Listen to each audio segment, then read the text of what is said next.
I only needed shelter, but something beneath that old lathe knew my family. No coat warm enough? No place to sleep? No one willing to believe her. Just a canvas backpack and $2 she had earned shelving books, and with that money she bought an antique billiard cue maker's shop. Condemned near Merrymeeting Bay in Cumberland County, Maine, and missing from maps since 1978, the north sill had rotted through. Rain entered beside the broken chimney. The county had closed it on October 3rd and planned demolition before the spring thaw. But beneath the black slate bed of its longest lathe waited a sealed chamber, unopened for more than 30 years, holding the means to alter her life. Before we continue, if stories like this mean something to you, hit subscribe. And tell us in the comments where you're watching from. We love seeing how far these stories travel. Wren Eliza Vale had been measuring her whole life without knowing it. As a child in Brunswick, she judged winter by snow against the porch steps, hunger by the crackers left in a waxed sleeve, and peace by how long her father stayed in the garage. At 9, she repaired a loose chair rung with flour paste and twine, then sat on it through dinner without speaking. Her father, Martin, carried a ruler in his shirt pocket, though he rarely built anything. He loved Wren like a man afraid of difficult rooms. When she showed him a repair, he tested the joint, nodded once, and looked toward wherever his wife might be listening. Her grandfather, Amos Vale, taught her what careful work could mean. A retired pattern maker with 2 fingers shortened by a jointer, he collected her every Saturday before sunrise in a green Ford smelling of coffee and cedar. In his shop off River Road, hand planes hung by size and hard rock maple billets rested above the rafters, dated in pencil. Amos taught her to tap a board, turn it toward the window, and read how grain carried strain. At noon, they ate sardine sandwiches on the back step. Afterward, Wren trued scrap shafts between wooden centers, taking shavings thin enough to float onto her sleeves. Straight is not the same as honest, Amos told her. Honest wood tells you where it wants to move. She learned that force could hide a flaw, but patience revealed it. He died during her 15th winter. Before the estate settled, his lathes were sold, the maple hauled away, and his notebooks dispersed in boxes nobody understood. Wren received only a brass caliper wrapped in his handkerchief. She kept it inside her backpack. Her stepmother, Celia, entered rooms without hurry and changed them by lowering her voice. She counted the jewelry in her green-lined walnut case after visitors left. Cupboards became assigned. Wren's mail appeared open beside her plate. Celia never struck her or shouted. She used pauses, closed doors, and Martin's refusal to disagree. By autumn, even the house seemed to wait for permission before making a sound. On November 6th, Celia hid a silver bracelet beneath Wren's folded sweaters, then called Martin upstairs as though summoning him to inspect a leak. Wren stood beside the bed while Celia lifted the bracelet between 2 fingers. Her father held the doorknob and studied the floor. Amos's caliper lay on the dresser removed from Wren's pack. "You stole from this family and you leave tonight." Exactly 8 words. Wren counted them because counting kept her hand steady. She packed 2 shirts, socks, her library card, and Amos's wool cap. Martin moved aside at the door without touching her. Celia watched from the landing, both palms on the banister, offering neither a final accusation nor permission to return. The porch light went dark before Wren reached the sidewalk. For 6 weeks she moved south and west by cheap buses, rides from fuel stations, and miles walked beside salted roads. In Portland, she slept 3 nights in a church shelter, shoes tied together beneath the cot. In Portsmouth, she spent $11.40 on a ticket and 8 crackers beside the terminal lockers. Outside Worcester, she hid behind pallets in a garden center shed until a forklift started before dawn.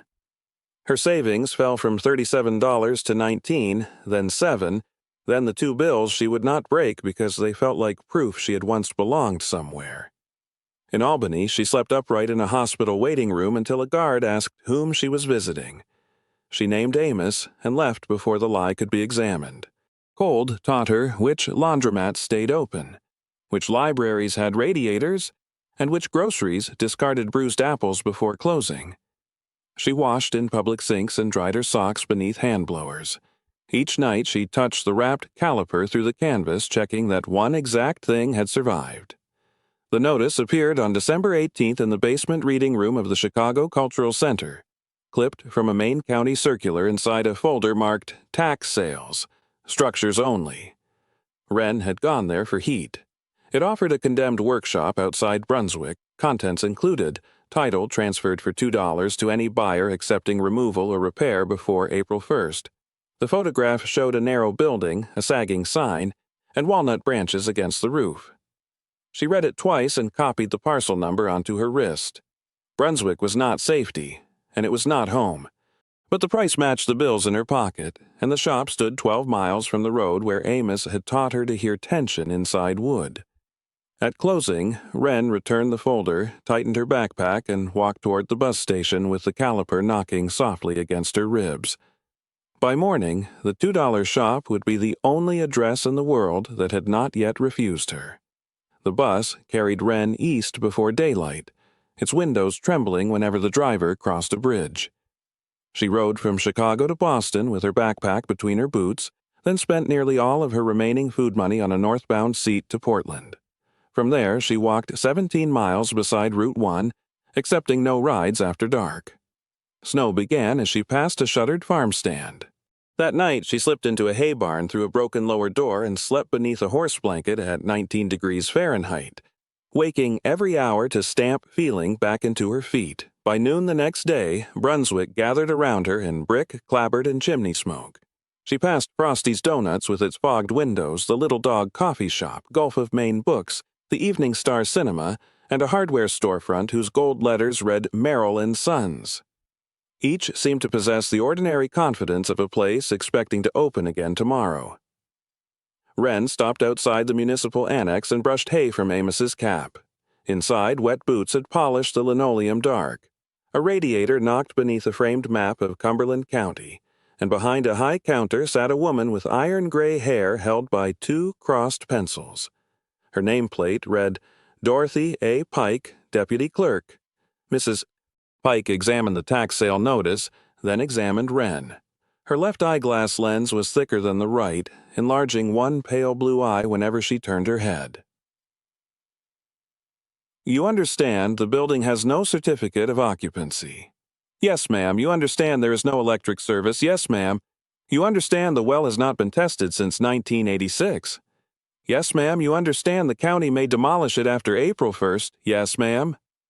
Mrs. Pike set down the paper. And you have $2. Wren placed the bills on the counter, flattening each one with her thumbnail. They were soft from weeks in her pocket.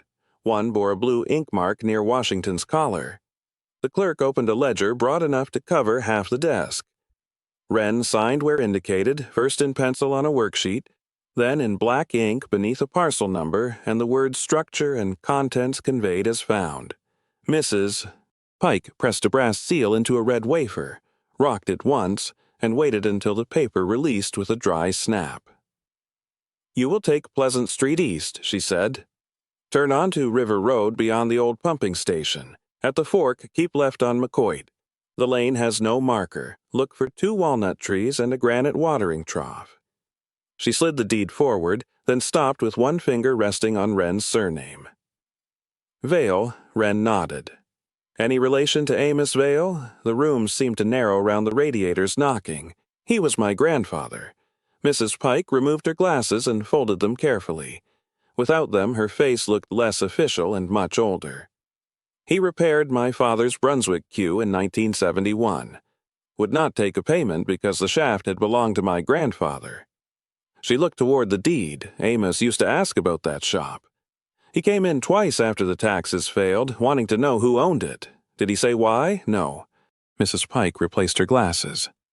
Only that some buildings are tools, and tools should not be left in the rain. She opened a drawer, placed one of Wren's dollars inside, then pushed the other back across the counter. The filing fee is $1. The notice said $2. The county received its consideration. Mrs. Pike closed the drawer. Keep the other.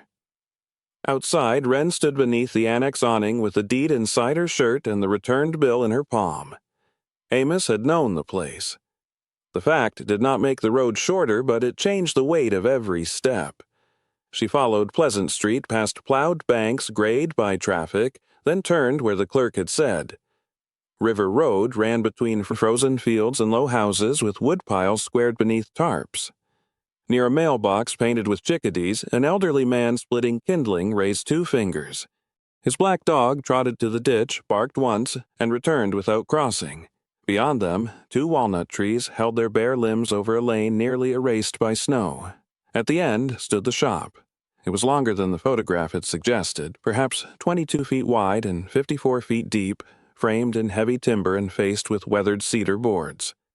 The roof sagged along its northern third, where curled asphalt shingles showed gray felt beneath. 1 brick chimney leaned an inch or 2 away from the ridge. Above the double doors hung a faded board whose last readable words were Vale and Sons, custom cues. Wren stood still. Snow passed through the sign's missing letter holes and gathered on the threshold. The padlock yielded to the key Mrs. Pike had taped inside the deed envelope. When Wren pushed, the right door dragged across the floor with a sound like a long breath. Cold air left the building carrying the sweet-spoiled smell of maple dust, mouse nests, and animal glue. The front room contained a counter, 3 wall racks, and a cast-iron stove furred with rust. Her fingers found the counter's edge beneath powdery dirt. Somewhere behind the wall, meltwater ticked into a metal pan. She tasted old plaster in the air each time she breathed through her mouth. In the back room, the ceiling rose above 2 long lathes. One had wooden ways and an empty belt pulley. The other rested on a black slate bed thick as a gravestone, its iron headstock dulled brown. White mold feathered the mounds of shavings beneath it. Broken maple shafts lay across a bench, some warped like drawn bows, others snapped cleanly at their ferrules. Wren lifted one. The wood felt cold enough to sting, but under the grime its grain ran tight and pale. She rolled it over the bench and watched the middle rise, fall, then rise again. Ruined. Still, the cut had been exact once. Farther back, a glue pot sat with its lid sealed by a dark amber crust. A leather tip, hard as a seed, had adhered to the floor beside it. When she pried it loose, the faint smell was bitter and familiar. Amos's shop had carried the same scent on wet Saturdays. By dusk, she had cleared one corner of the front room with a broken push broom. She stuffed newspaper into the worst window gap, set her backpack against the wall, and ate the last half of an apple. The stove could not be trusted before the chimney was checked, so she wrapped herself in the horse blanket she had taken from the barn after leaving a note and her remaining $1 beneath the feed scoop. Darkness entered early. Wind pressed the boards and found each loose joint. The building answered in knocks, clicks, and slow wooden complaints. Wren lay on the floor with the brass caliper in one hand and the deed beneath her shoulder, listening until she could separate the roof's movement from the walnut branches brushing the eaves. Near midnight, snow began to sift through a split beside the chimney. It landed on the floorboards without melting. She moved her blanket 6 inches to the left and closed her eyes. A good cue is not one piece of wood, but a patient joining of what can bear weight and what can bend. By sunrise, Wren had learned that the loose board near the front counter complained in 2 notes, while the one outside the back room gave a single flat knock. For 3 days she moved slowly through the property, testing what could be trusted. The well stood beneath a cedar cover behind the shop. Its rope had rotted, so she tied clothesline to an enamel cup and lowered it until water struck metal far below. She boiled every drink in a dented saucepan over a camp stove borrowed from the man with the black dog. The outhouse leaned toward the marsh but remained usable after she cleared snow from its door. At night, she memorized the floor's language, learning which creaks belonged to settling timber and which meant a mouse had crossed the wall. On the 4th morning, she walked back into town carrying a list folded inside Amos's handkerchief. Merrill & Sons' hardware was narrow, deep, and warm enough to fog her glasses.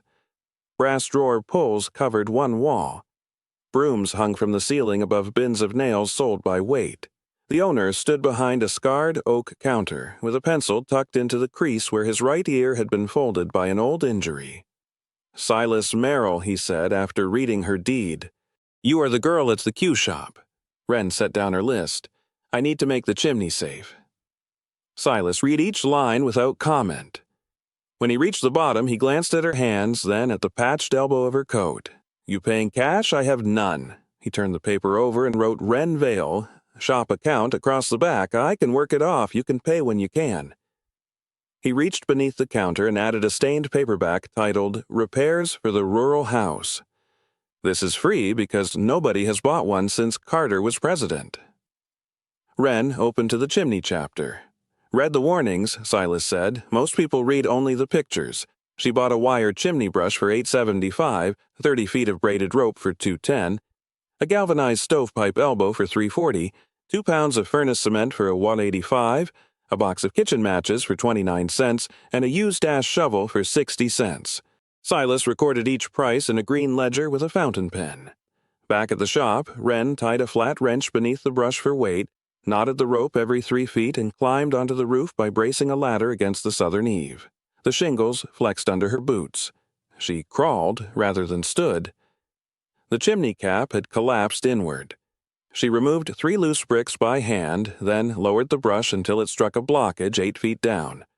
Following the manual, she worked it through with short lifts rather than hard blows, turning the rope a quarter revolution after each pull. Creosote came free in brittle black scales, then in greasy clumps that smelled sharp enough to coat her tongue. Twice the brush lodged against an offset flue and she had to climb down, reach through the stove collar, and push upward with a broom handle. She worked 5 hours the first day and 4 the next. By the end, a lantern, lowered from the top, showed a clear passage to the firebox. She sealed the stovepipe joint with furnace cement, waited until morning, then burned a twist of newspaper while standing outside with her face turned toward the chimney. Smoke rose cleanly. For the first fire, she used cedar splinters, 2 dry maple offcuts, and 1 broken chair rung. The stove ticked as rust warmed. Heat spread no farther than the front room, but it loosened the smell of old pine from the walls. Wren boiled potatoes in their skins, mashed them with salt Silas had wrapped in paper, and ate beside the open stove door while orange light moved across the floor. It was the first hot meal she had finished indoors since leaving home. The next morning she began the workroom inventory. She chose only what deserved handling. A rosewood jointer plane rested beneath a bench, its iron wrapped in oiled cloth. 12 steel taper gauges hung from a nail in descending order. A foot-powered glue mixer stood beside 3 stoneware crocks, one still bearing a paper label for hide glue from Boston. She found a brass-pointed divider, a rack of ivory-colored ferrule blanks made from casein, a box of compressed leather tips marked by hardness, and 6 ebony splice wedges bundled with linen thread. The largest lathe occupied the center of the room. Its bed was not iron, as she had first believed, but a slab of dense black slate nearly 11 feet long, supported by 2 timber piers and an underframe of oak. Slate deadened vibration better than wood and carried none of iron's ringing. Amos had once explained that the finest Q-shaft had to turn without hearing the machine beneath it. Wren brushed the bed clean with a whisk broom. Near the tailstock, her knuckles struck the stone and returned a deep, even sound. She moved along its edge, tapping every 6 inches with the wooden handle of a file. At the middle, the note changed. It was not louder. It was thinner. She tapped again, then pressed her shoulder against the slab. The stone did not move. She wedged a broom handle beneath one end and leaned with both hands. Nothing. The bed weighed several hundred pounds, perhaps more than 1,000.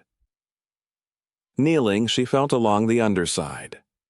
Her fingers found ordinary chisel scars, then a circle smoother than the surrounding slate. Dust concealed its edge. She scraped with the back of Amos's caliper until a cedar disc appeared, fitted flush into a shallow recess and blackened to resemble stone. A narrow hole marked its center. Wren inserted the pointed leg of the divider and turned. The disc resisted, gave a dry click, and rotated half an inch. She worked around the rim with a putty knife until the seal of old wax broke. A smell of cedar and machine oil entered the room. Behind the disc was a hollow running lengthwise through the slate support. She did not reach inside at once. She fetched the lantern, swept the floor beneath her knees, and laid Amos's handkerchief nearby. Then she slid one arm into the opening. Her fingers touched paper, twine, and cold metal. The first package was wrapped in sailcloth. Inside lay 3 gravers, a narrow inlay saw, a pin vise, and a cue maker's point-cutting jig no longer than her hand. Each tool had been coated with tallow and remained bright beneath it. The second bundle held raw material: 4 seasoned maple squares, thin ebony veneers, 2 rosewood forearm blanks, and a paper packet of leather tips that smelled faintly of smoke. A technical drawing had been rolled around them, showing a spear point splice made from opposing wedges. The lines were numbered in Amos's precise hand. Wren sat back on her heels. The third object was a rectangular tin box with a clasp wired shut. Beneath it lay an envelope, thick and yellowed, bearing only one word: wait. She placed the envelope aside. The wire around the tin had been twisted 9 times. Wren counted as she unwound it. Inside, cotton batting covered a row of paper packets tied with red thread. Coins pressed against one another beneath them, dull silver, copper, and gold catching the lantern light without shining. She lifted the first packet.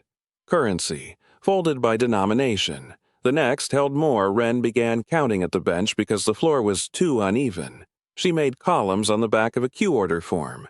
Banknotes first, then coin.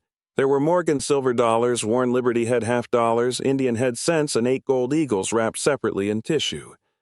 A purple heart lay beneath the coins, its ribbon faded toward brown. The reverse was engraved Elias Vale, 1944. She counted the paper money once, then again from the opposite direction. She stacked the silver in groups of 10 and checked the gold by weight against an old balance scale.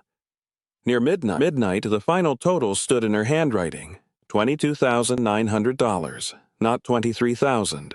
Not a round inheritance prepared for ceremony. An exact odd sum kept by someone who had expected each bill to matter. Wren did not open the envelope. She returned the tools to the sailcloth, wrapped the metal in Amos's handkerchief, and placed the money inside the tin. The technical drawing remained on the bench beneath a clean pane of glass. Before closing the cedar disc, she noticed one last object caught in the hollow: a leather Q-tip mounted to a genuine ivory ferrule, yellowed at its base and polished smooth where a thumb had once tested its edge. She set it beside the letter. Outside, the night had cleared. Wren walked past the well to the marsh where black water showed between shelves of ice. The town lights were hidden by trees. A freight train sounded far to the west, its horn carrying over the frozen ground in one long note. She stood there until the stove fire failed behind her. The letter remained unopened on the workbench, waiting beneath the lantern's lowering flame. A good cue is not one piece of wood, but a patient joining of what can bear weight and what can bend. Morning entered through the cracked eastern pane in a narrow bar, whitening the dust around the envelope. Wren warmed her hands over the stove before touching it. The word "wait" had been written with a blunt nib pen, each capital leaning slightly forward. She knew the hand before she opened the fold. Amos had labeled every maple billet that way. Inside was 6 pages of cream paper, stitched once at the corner with blue thread. "My dear one, whoever you are. If you have found this, then the shop has outlived my courage, my strength, or both." In March of 1989, Dr. Helen Sarno at Maine Medical Center in Portland told me the tremor in my hands was Parkinson's disease. She was kind enough not to pretend that patients could stop it. I returned here and closed the trade on October 14, 1989. Since then, these rooms have held more than 30 years of silence. You may wonder why the money is hidden in stone. A slate bed carries vibration away from the work. I hoped it might also carry this forward without attracting those who would melt the coins, sell the tools, and leave the knowledge to rot. Our line began with Nathaniel Vale, born in Bath in 1818, who turned to ship belaying pins before making billiard shafts in Brunswick in 1856. His son, Elias, opened the shop in 1887 and taught his daughter Ruth to cut points when women were expected only to polish them. Ruth Vale Mercer kept the benches alive after Elias died in 1912. Her son, Samuel Mercer Vale, returned from France in 1919 and brought the trade to Chicago, where Brunswick orders kept 3 families fed. Samuel's son was my father, Walter, and I was Amos Vale. Fourth to inherit the work and first to fear I would be the last. My older brother, Elias, whose medal lies with this letter, was killed near Saint-Lô, France in July 1944. He had hands steadier than mine and could fit 4 veneers so closely that glue scarcely showed. I kept his Purple Heart because our mother could not bear to see it. If you found it, do not treat it as treasure. It belongs to the cost of the work, not its price. The maple above the back rafters was cut in winter. Let it rest at least 7 years and never turn it below 6% moisture.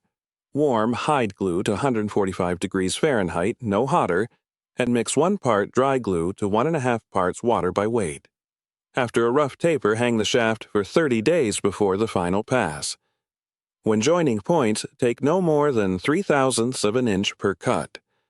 Hurry leaves its signature inside the wood. The drawing beside the money shows opposing spear splices. A sound cue is not made from one heroic piece. The heavy butt accepts the hand, the straight shaft carries the force, and the joint must allow each to remain itself. That is inheritance as I understand it. Not ownership, not blood alone. It is work kept accurate enough that another person may continue without beginning in darkness. Use the money first to keep rain from the benches and fire inside the chimney. Spend it slowly. The old coins are not sacred, but restraint may be. Save what you can for the person who comes after you, even if that person never knows your name. The house is not empty. It has been waiting. You are welcome here. Amos Nathaniel, Vale, October 14, 1989. Wren read the letter twice. The second time, she stopped only where the ink had feathered beside Elias's name. Then she aligned the pages, folded them along their original creases, and slid the blue thread back over the corner. Her hands did not shake. She'd placed the letter beneath the glass beside the spear point drawing. Behind the shop, the ground sloped toward the marsh. Amos had written one final notation in the lower margin. Ruth marked the north walnut, 3 feet above the root flare. Wren carried a rag and a jar of warm water outside. On the older tree, lichen covered a rectangular scar. She washed it gently until a small carving appeared, 2 opposed points meeting at a narrow joint with the initials RVM beneath. She returned to the workroom and filled the old glue lamp with kerosene from Silas's store account. Its cotton wick had hardened, so she trimmed it square with the inlay saw before striking a match. The flame rose blue, then settled gold beneath the dented brass chimney. Light reached the lathe without touching the room's far corners. Wren began listing what had carried her there. Mrs. Pike had returned $1 and given directions without asking why an 18-year-old had nowhere else to go. Silas had opened a ledger instead of closing his door. The farmer whose hay blanket she had taken found her note and never reported it. Mr. Larkin, the man with the black dog, had lent a camp stove and left a bucket of dry kindling beside the lane without knocking. Perhaps you remember one small kindness that arrived before you knew how badly you needed it. Tell us what it was and who gave it if you still know their name. Some gifts remain small only to the person offering them. That night, Wren wrapped the bright tools in their sailcloth and set them beside her blanket. Elias's medal rested inside Amos's handkerchief, the letter beneath the glass, and the old glue lamp burned until its wick shortened into darkness. The first measurable snow came on December 3rd, 11 inches laid evenly over the lane, the trough, and the north slope of the roof. Wren swept a square of floor beside the stove and read the roofing chapter 3 times, once for sequence, once for quantities, and once for the warning Silas had told her not to skip. The shop roof measured 24 by 56 feet when she allowed for the eaves. She calculated 38 bundles of 3-tab shingles, 4 rolls of 15-pound felt, and 60 pounds of galvanized roofing nails, then added 10% because old buildings concealed waste. The numbers frightened her less than the height. Silas delivered the materials on a flatbed and handed her a roofing hatchet with a checkered face and a worn leather grip. "My brother Edwin's," he said. He fell from a ladder in '72, got up, and finished the ridge. A retired roofer named Harlan Vose appeared the next morning in a canvas coat stiff with tar. His eyebrows were white and untidy, and he climbed the ladder without looking down. When Wren offered wages, he shook his head. "You can pay by learning it right." They sistered the split north rafter with a straight spruce timber bolted through at 12-inch intervals. Harlan snapped a blue chalk line across the felt and showed her how to set each nail in 3 strokes. One to place it, one to drive it, one to seat it flush. "That nail's proud." Wren checked the head. "Pull it." For 11 days they worked beneath a sky the color of tin. Her gloves stiffened with frost, and twice they stopped to melt ice from the latter feet. Harlan spoke little except to correct a crooked course or make her measure again. On December 15th, Wren fixed the last ridge cap while chimney smoke moved east above the walnuts. From the ground, the roof looked plain, straight, and unwilling to leak. January exposed what the first fires had hidden. Mortar beneath the roofline powdered beneath Wren's thumb, and 6 bricks had spalled deeply enough to shed red flakes into the snow. Harlan showed her how to remove only what was loose. Silas found matching salvaged brick behind his store. For the joints, Wren mixed 2 parts washed sand to 1 part hydraulic lime, then added fire clay at 1 part to 4 for the inner flue repairs. The mortar had to cling to an inverted trowel without slumping. Her first batch ran thin and froze in the pan before noon. For 3 weeks, daytime temperatures stayed in the 20s. Wren worked in 15-minute intervals because her bare fingers needed to press mortar behind narrow brick edges went numb almost exactly on schedule.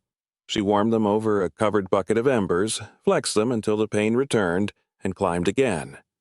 She reset the crown with a slight outward pitch, packed the flue joints from both ends, and kept each fresh section wrapped in damp burlap beneath canvas so the lime would cure rather than dry. The chimney grew no prettier, but it became sound. On January 28th, she built a test fire from cedar, maple, and 1 split of seasoned birch. Wren watched the stove collar for leakage, then walked outside. Smoke lifted from the rebuilt crown in the narrow gray ribbon and drew cleanly toward the river. The front room floor was white pine, fastened with hand-cut rosehead nails whose dark heads sat unevenly beneath a century of grit.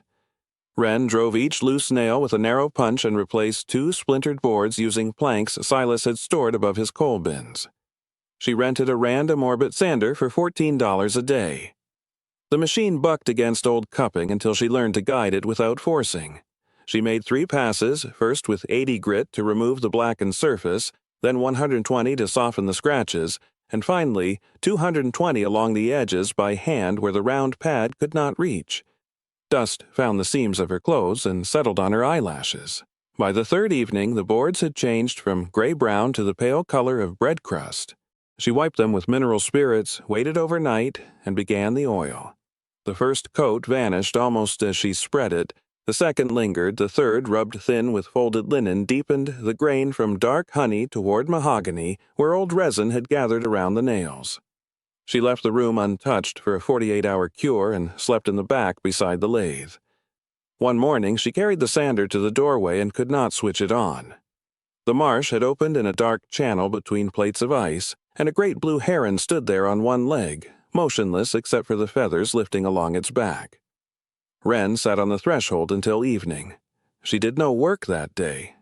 The next morning she returned the sander on time. There were 8 windows. 3 had no glass at all. 4 were cracked from sash to corner, and 1 held an original pane dated by its wavering crown and trapped bubbles to 1788.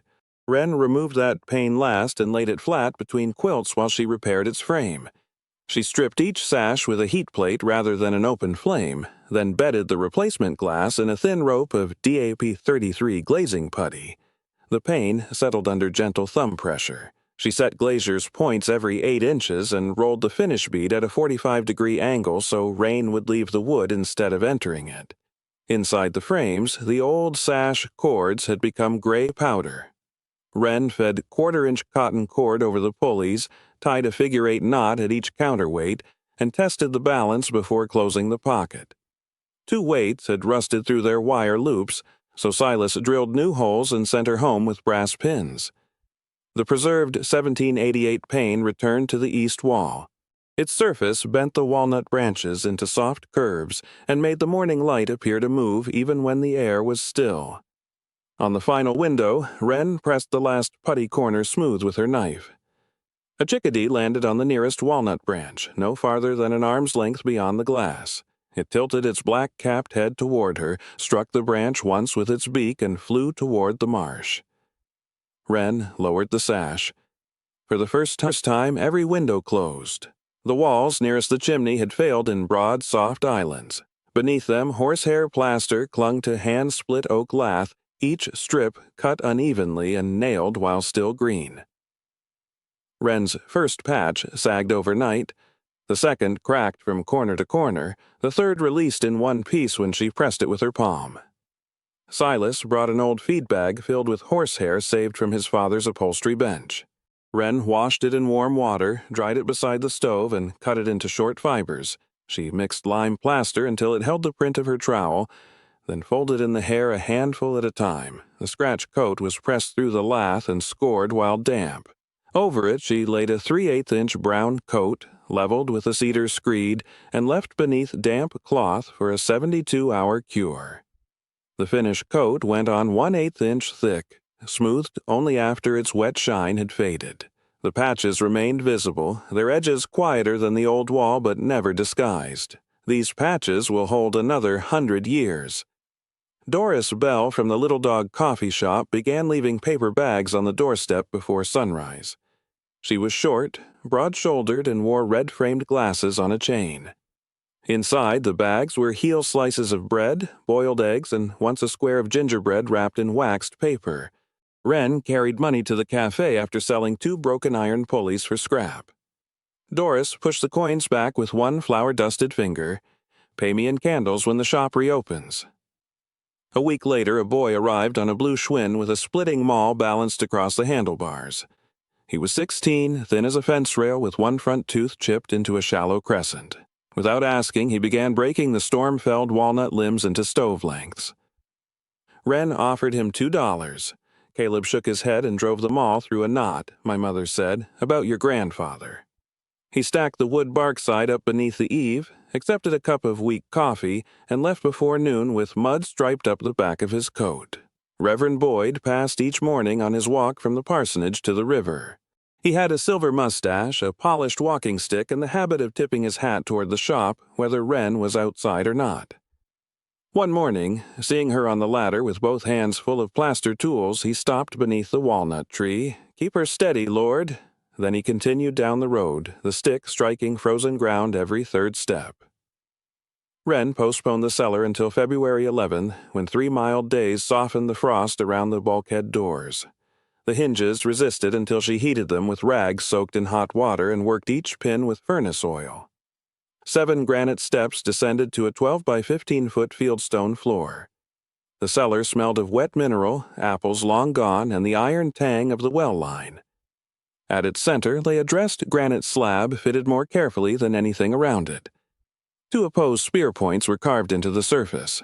Wren swept the mark clean. She did not try to lift the stone. Under the 3rd step, her broom struck wood.